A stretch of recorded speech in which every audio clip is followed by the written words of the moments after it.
wonderful relationship. And I think to me, if you really strip down why you like a film, what compels you to keep watching, I'd say like 99% of the time it's relationship. It's watching a character. People often say that stories help us make sense of life.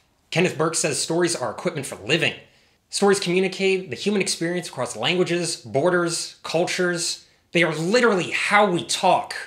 When your roommate walks in and he says, "Dude, there was some gum on the way home." Conflict, story.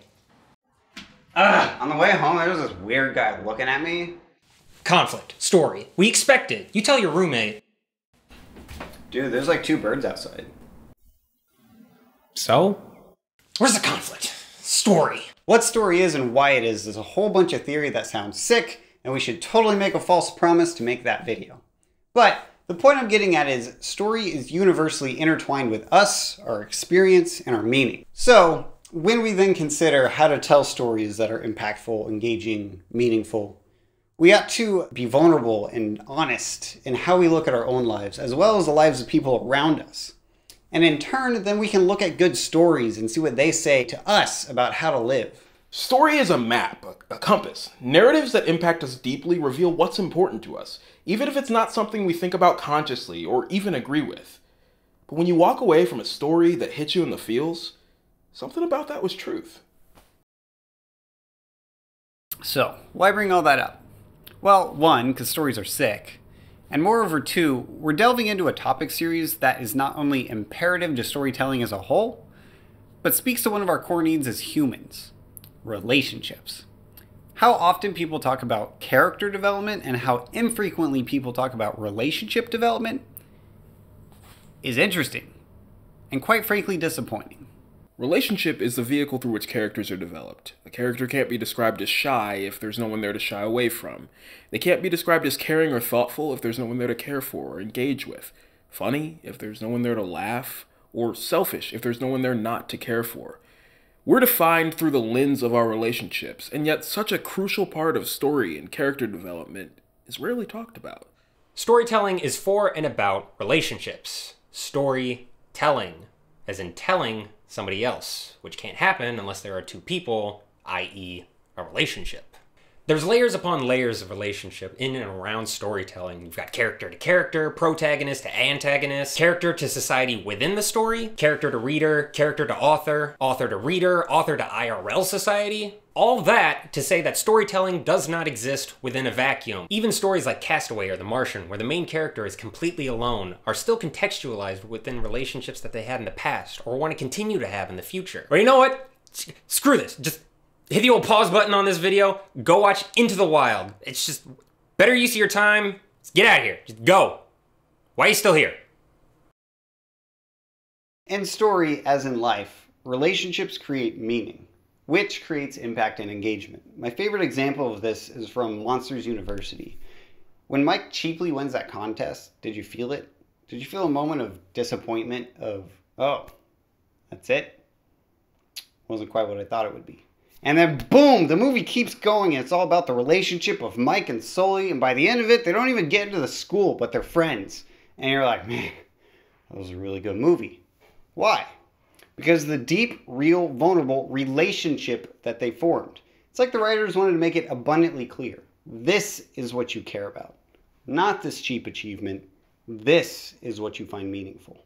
Go watch some of your favorite movies. What are they really about? Count the scenes. How much of the plot is spent focused on relationship, and how much is spent focused on environmental conflict or exposition?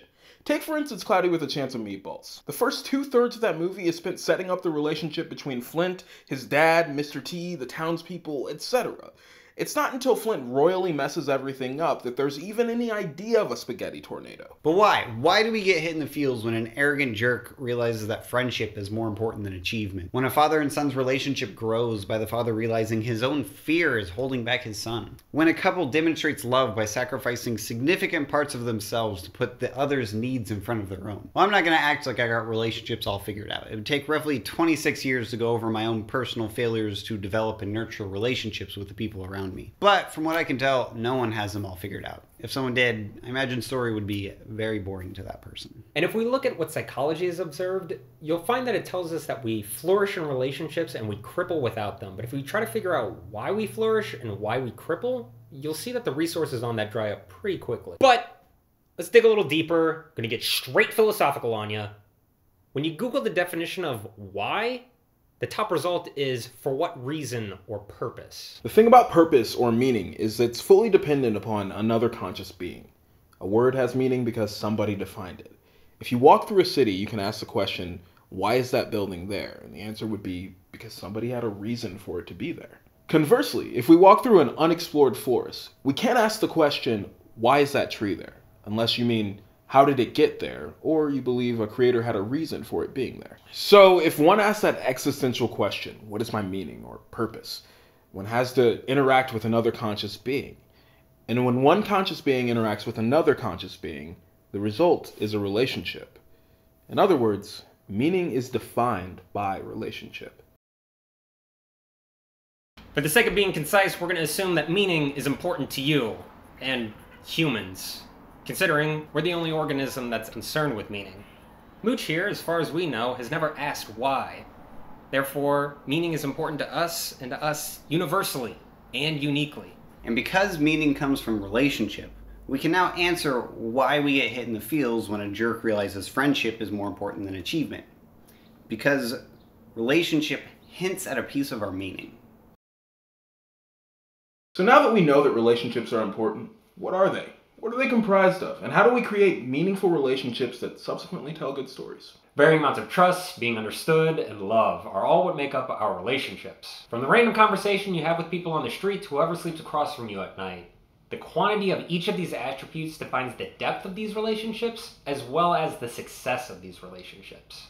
In the next few videos, we're going to break down what those mean and how to craft them, so stay tuned, because we're diving off the deep end. Just like The Sims, there's no ladder back out. Wait, are we going to die? And when we say relationships, we are not talking about romantic relationships. I hate that I even have to clarify this, but you throw in relationships in Google and all you get is top 10 reasons your relationship is a real keeper.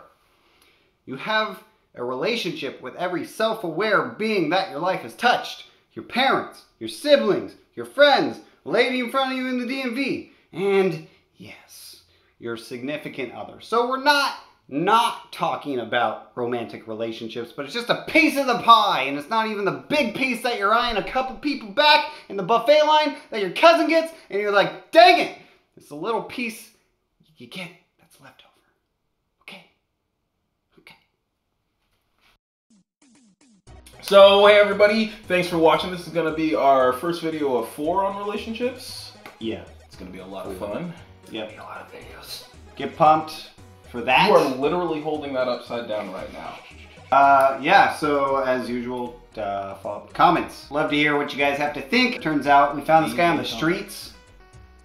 You can tell by his scraggly beard. Follow us on the usual, MySpace, Tumblr, Zanga. We've made all these jokes before. They're still funny. It still gets us.